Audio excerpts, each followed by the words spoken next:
I'm Joanne Banko, online educator at Let's Go Sew. Today I have a great project for you today. I can't wait to show you everything I have here. We're going to be talking about fleece, and we're going to talk about making a coat out of fleece.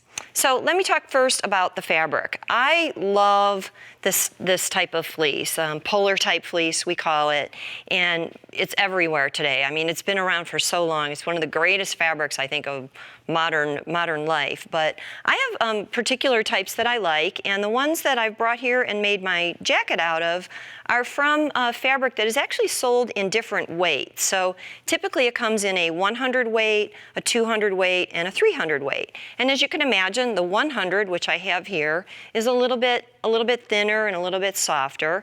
And then the 200 weight we would consider a medium weight. And then I don't have a sample of the 300, but the 300 is even a little bit heavier. So one of my favorites for a jacket is the 200.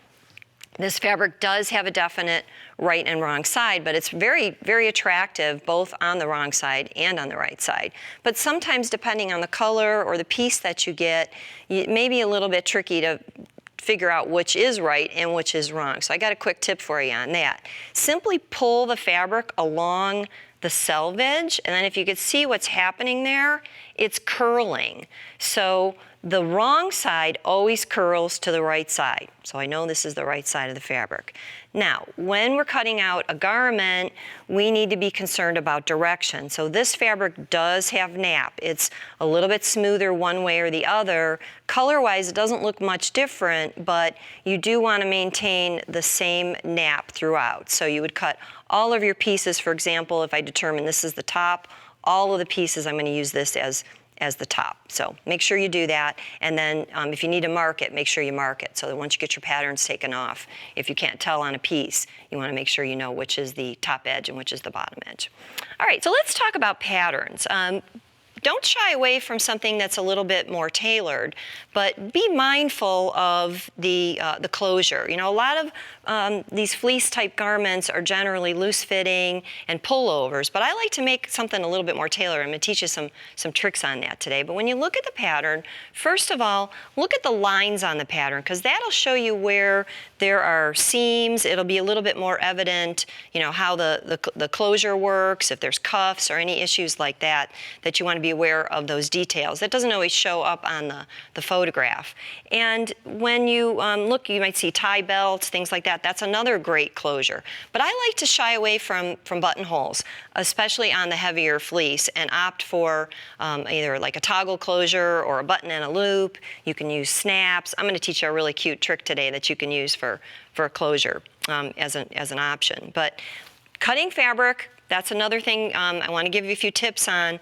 I love to use a rotary cutter when I am cutting almost anything, but when you're cutting through fleece, it really helps because you just, you know, you slice really straight lines and you don't have jagged edges when you use your scissors. If you do use scissors, just make sure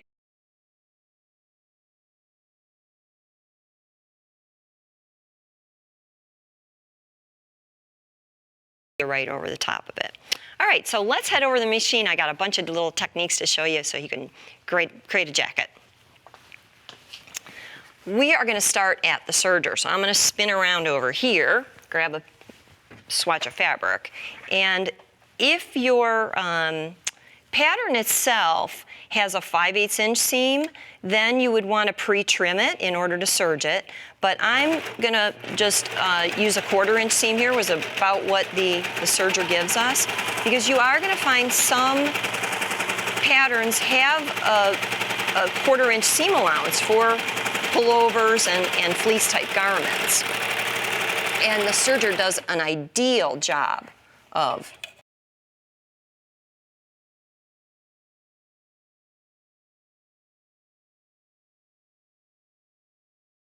on the fleece. Well, with a 4-thread stitch, you've got that extra needle line there. It helps put pressure on the fabric and just kind of smooshes it down. So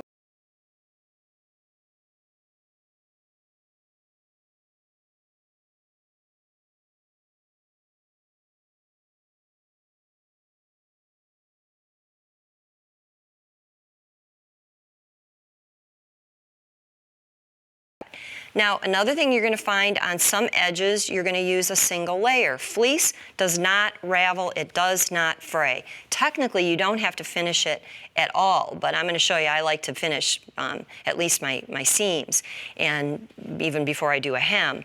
But if you wanted to, you certainly could use your serger just as an edge finish and clean finish that entire edge and leave that as your hem, or turn that up, or use that as anywhere you want to. So the first thing I want to show you is just a normal standard seam. When we stitch a seam on this fabric, we are going to want to just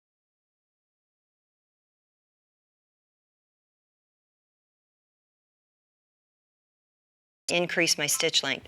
And I usually go all the way to about 3.5, which seems like a really long stitch length, but it allows for the bulk of the fabric to flow through easier. One more thing, I usually make a change. I usually go into my presser foot pressure setting, if I have that option, and I lighten that up a little bit. That puts a little bit less pressure on the fabric so that as I'm stitching, and I'm using my 5/8 inch seam guide here, but as I'm stitching, it doesn't prohibit the fabric from flowing through really easily. I'm not using a stretch stitch. In fact, I do not recommend using a stretch stitch. If you did need to take this seam out or alter it, the stretch stitch is a little too difficult to rip out. So beautiful.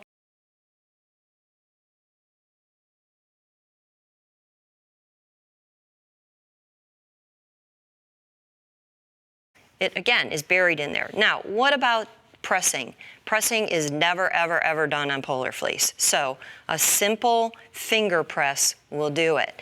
And that's nice, but if you want to keep that laying flat, that's where I incorporate a few tailoring techniques. So one of my favorite things to do is just to simply, I'm going to take this same piece, let's get this guide out of the way here, and I like to top stitch it. So when I'm doing top stitching, I will use the edge of the presser foot. I will usually actually lengthen my stitch just another half, so it's a little bit longer, and I will change my stitch width position to 5.5. That's going to give me 1/4 inch from the edge of the foot to the stitching line. And look at that, smooth like butter. Just goes right through, and I've got a really, really nice finish there. I just flip that to the other side. And again, I've got 1/4 inch there. So we're going to have a little bit of bulk.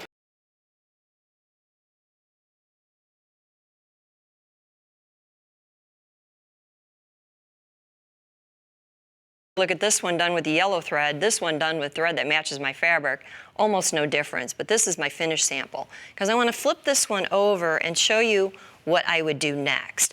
I've got that 5/8 inch seam, which is going to add a little bit of bulk. We don't need that bulk anymore. So I go in with my scissors and trim really close to the stitching line from the wrong side so that it's a little bit smoother, a little bit flatter, and a little less bulk from the right side. So you can see where my excess is still there. Now, what about curves? Well, when we do curves, such as a collar, you see on the jacket, it's got a really big collar on it.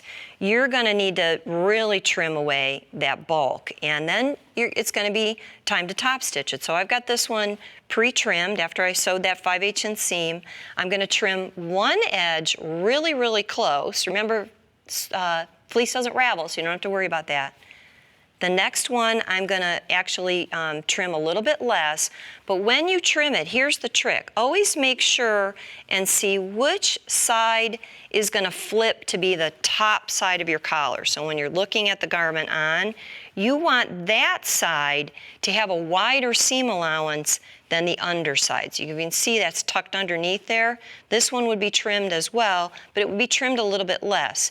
So that when I smooth that down and top stitch it, I've got a little bit larger layer on the top side. So that would be my next step. And this is where you're gonna use your fingers a little bit. And again, just finger press that. Now, if we didn't top stitch this, let me slide that underneath, then we are gonna have an issue with the fabric rolling.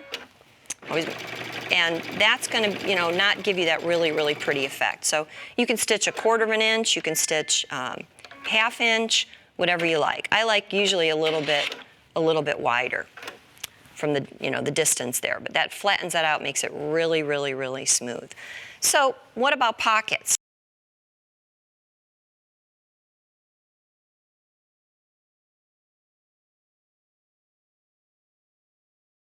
Really nice tailored look. You wouldn't expect it, but I am selecting an overcast stitch. And I'm going to increase it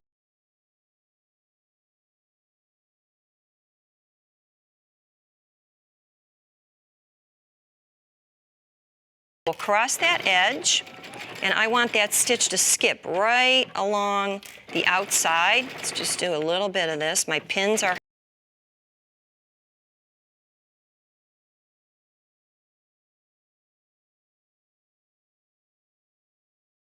edge or all the way around. My seam is my pocket actually is sewn into the seam. So let's pop back over here at the table and look at just a couple more details. I've got a great cording technique that I stretch the fabric and then zigzag over it. It creates great little loops. You could see my finished pocket there, and look at these great little toggle closures. So that makes a really, really nice finish. So lots of different fleece techniques. You can make top stitched belts, you can finish with toggle closures, you can make a beautiful, beautiful jacket.